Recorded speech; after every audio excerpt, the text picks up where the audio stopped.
اب یہ چوتھا نقطہ دیکھ لیں کہ جب IMF کا پروگرام ذرا آگے بڑھ رہا تھا تو خان صاحب نے کیا کہا. خان صاحب نے باقاعدہ ایک اعلامیہ جاری کیا کہ کوئی بھی IMF کا پروگرام جو یہ حکومت کرے گی، آنے والی حکومت اس کو آنر نہیں کرے گی. یعنی دوبارہ سے انہیں کہا کہ ملک کو کسی طریقے سے دیوالیہ ہو لینے دیں. اور یہ اس وقت جو آپ پاکستان کے اندر پاکستان کو اسٹیبلٹی میں شامل ہونا چاہتے ہیں، پاکستان کی اسٹیبلٹی کے لیے IMF کا پروگرام دینا چاہتے ہیں، یہ کسی بھی صورت نہ دیں. چلیے اس کو بھی چھوڑ لیجیے.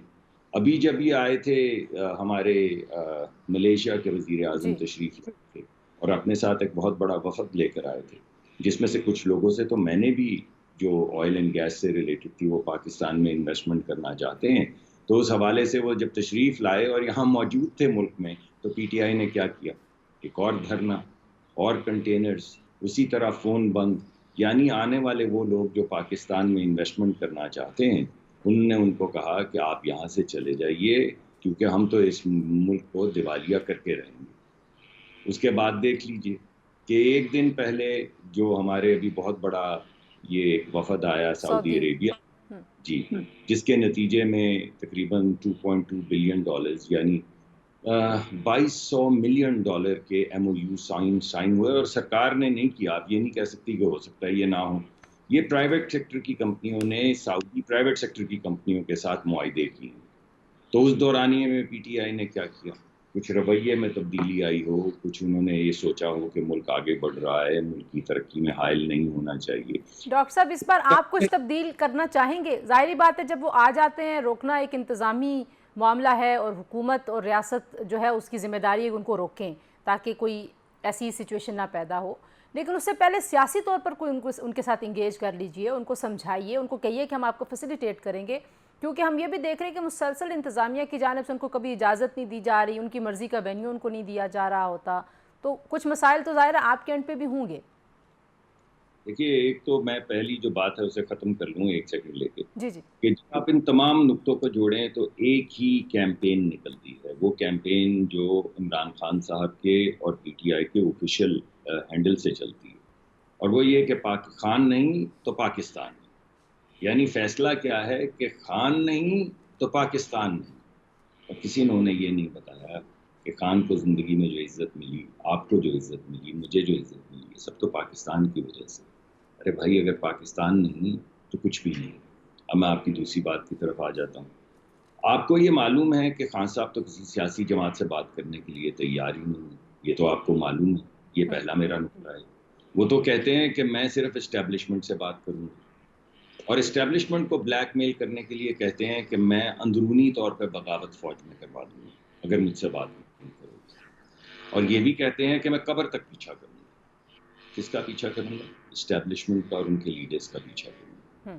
اور ابھی جو آپ نے اپنا ابتدائیہ دیا ہے اس میں آپ نے خود یہ کہا ہے کہ انہوں نے کہا کہ میں سینئر قیادت جو فوج کی ہے اسے نہیں چھوڑوں گا، ہم نہیں چھوڑیں گے اگر خان کو کچھ ہو گیا. ارے بھائی، خان کو 3-4 ہفتے پہلے کچھ نہیں ہوا، خان کو 6 ہفتے پہلے کچھ نہیں ہوا، خان کو 3 مہینے پہلے کچھ نہیں ہوا.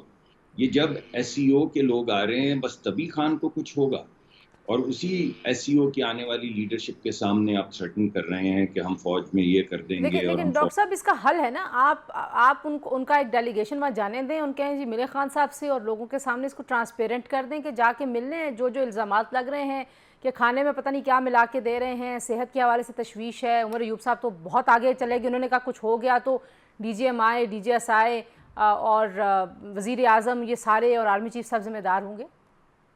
یہ تو آپ میری ہی بات کو دہرا رہی ہیں نا. تو آپ جو میں نقطہ آپ کے سامنے اور آپ کے ذریعے عوام کے سامنے رکھ رہا ہوں، آپ اسی کو اسٹرینتھن کر رہی ہیں. آپ بھی وہی کہہ رہی ہیں کہ وہ تھریٹن کر رہے ہیں، اور ابھی کر رہے ہیں جب بیرونی تمام یہ ممالک کے لوگ پاکستان میں آ رہے ہیں اور اس بات کو کنفرم کر رہے ہیں کہ پاکستان ایک اسٹیبل ملک ہے. تو بات یہ ہے کہ خان صاحب سے آپ مجھے بتائیے، خان صاحب آپ کو معلوم ہے، آپ بے شک چلی جائیے، خان صاحب سے مل لیجیے اور ان سے پوچھ لیں کہ وہ سیاسی جماعتوں سے بات کرنے کے لیے تیار ہیں. میں نے تو آج تک یہ بات نہیں سنی کہ وہ تیار ہیں. ایک دن ایک شخص کو اپوائنٹ کرتے ہیں، پھر اس کو ہٹا دیتے ہیں.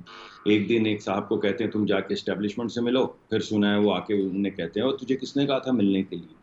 تو ارے بھائی وہ کس سے بات کرنا چاہتے ہیں, کون ان سے بات کر سکتا ہے؟ آج آپ نے ابھی مجھے تو اور الزام ہے نا, آپ تو وہ کہہ رہے ہیں کہ جیل میں بہت ظلم آپ نے ڈھا دیے ہیں, اور وہ یہ کہہ رہے ہیں کہ مریم نواز صاحبہ جو وزیر اعلیٰ پنجاب ہیں ان کی ہدایات کے اوپر یہ ہو رہا ہے, اور پھر وہ کہتے ہیں محسن نقوی صاحب یہ سارا کچھ کر رہے ہیں. تو مطلب یہ جو الزامات ہیں اس کا تو طریقہ کار بڑا سادہ نا, یہاں سے اڈیالہ کتنا دور ہے, آپ جانے دیں ان کے ایک ڈیلیگیشن کو, کہیں بھئی آپ جائیے ساتھ میڈیا کو بھیجیے کہ جی کوئی ظلم و ستم نہیں ہو رہا, یا یہ مشکل کام ہے؟ آپ کو لگتا ہے کہ یہ ابہام رہنا چاہیے اور لڑائی رہنی چاہیے؟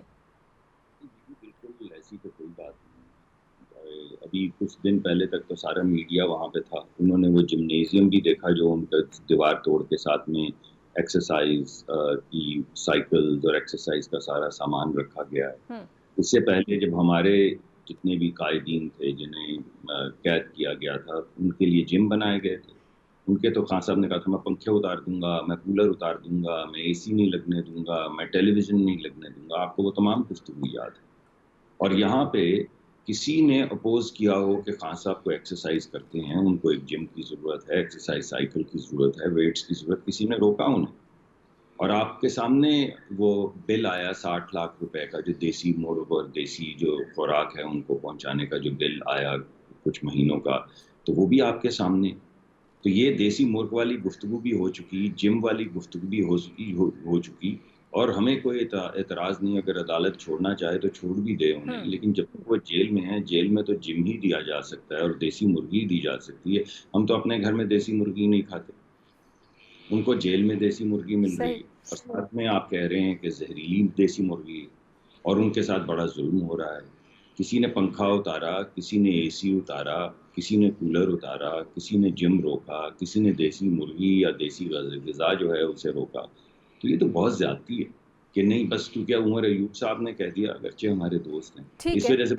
اچھا یہ آپ بتائیے کہ اب کیا ہوگا اگر وہ نہیں لیتے کال واپس؟ کل ہم دیکھ رہے تھے مولانا صاحب نے بھی ان کو کہا کہ مناسب ہو کہ وہ اس کو مؤخر کر دیں. انہوں نے کہا کہ پی ٹی آئی کے دوستوں سے میری بھی گزارش ہے, پیپلز پارٹی کی رہنما میں سن رہی تھی شہری رحمان اور دیگر بھی ان کو کہہ رہے ہیں کہ مناسب ہوگا. حکومت کی طرف سے بھی ایک باضابطہ طور پر اگر ان کو کہہ دیا جائے کہ مناسب ہوگا آپ کچھ دنوں کے لیے مؤخر کر دیں, یا آپ وہ نہیں کریں گے, لیکن اگر وہ آ جاتے ہیں تو وہ سینیریو بھی تو ڈاکٹر صاحب بڑا عجیب ہوگا نا, جو مہمان آئے ہوئے ہیں, آپ کو پتہ سیکیورٹی ارینجمنٹس کے لیے بھی آپ سارا کچھ بند تو نہیں کر پائیں گے, انٹرنیٹ بند کر دیں گے, فون بند کر دیں گے, اتنی بڑی کانفرنس یہاں پہ ہوسٹ آپ کر رہے ہیں, تو کیسے مینیج کریں گے؟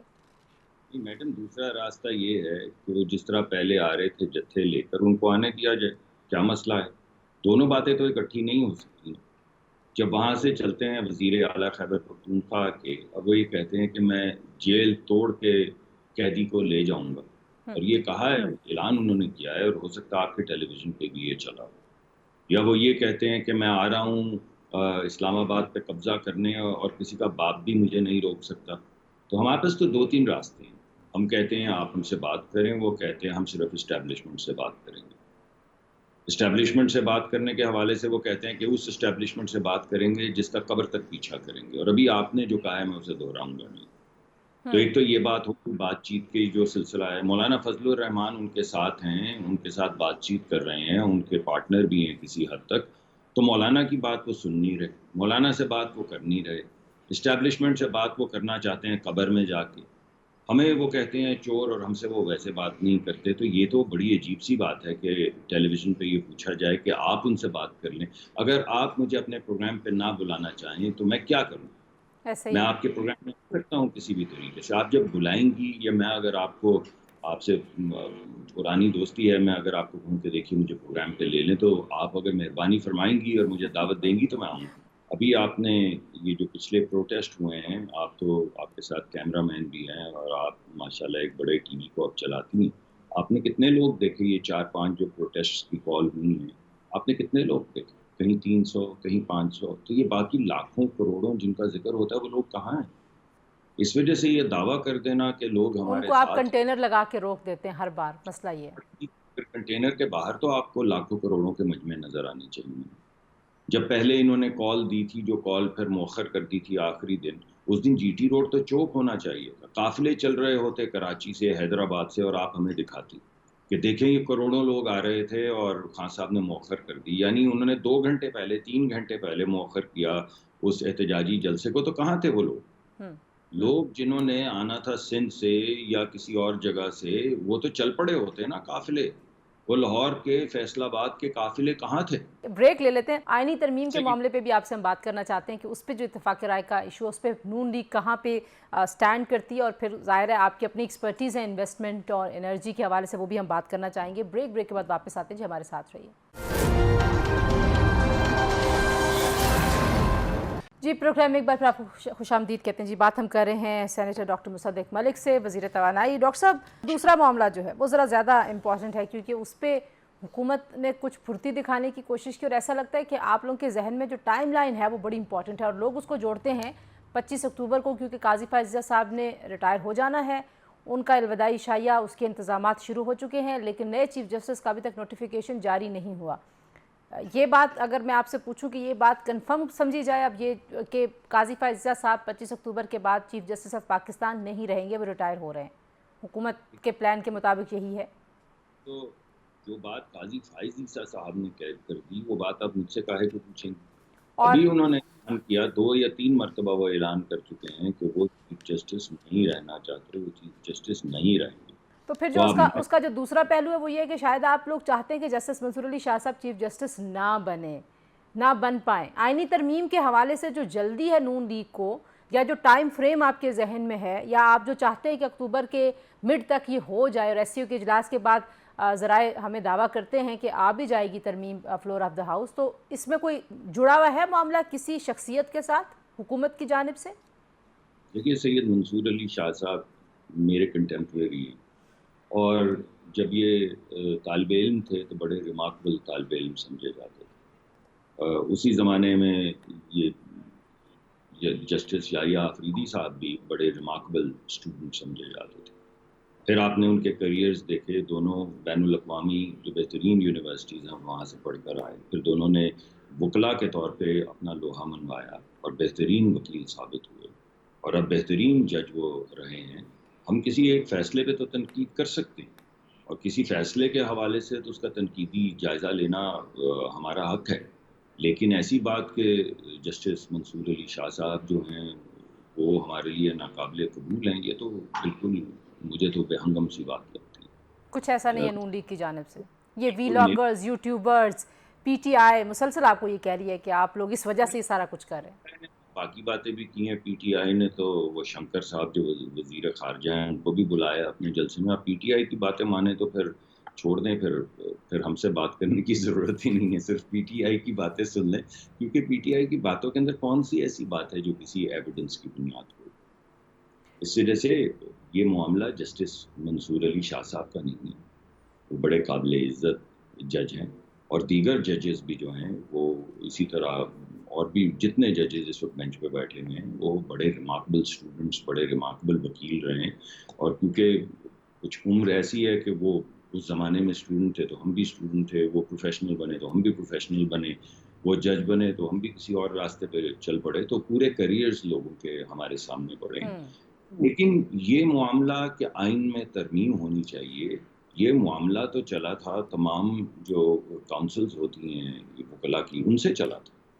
یہ تمام معاملات جو آج ڈسکس ہو رہے ہیں, میں پوچھنا صرف یہ چاہوں گا کہ ان میں کون سا معاملہ نیا ہے, اور کیا یہ تمام معاملات جو ہیں وہ وکلا اور ان کی تنظیموں نے نہیں اٹھائے؟ لیکن آپ کے کولیگز ہیں, آپ کے کیبنٹ کے کولیگز ہیں, انہوں نے کہا جی کہ آج ہو جائے گی ترمیم. آپ نے چھٹی والے دن اجلاس بلایا, ایک پورا ماحول آپ کے سامنے, مطلب وہ کہتے ہیں نا اسٹیج سیٹ کر دیا آپ نے, اور اس کے بعد پتہ چلا کہ مشاورت ہی نہیں ہوئی. پھر یہ بھی تاثر ملا کہ نون لیگ کے اپنے وزیر قانون کے پاس کوئی مسودہ بھی نہیں ہے.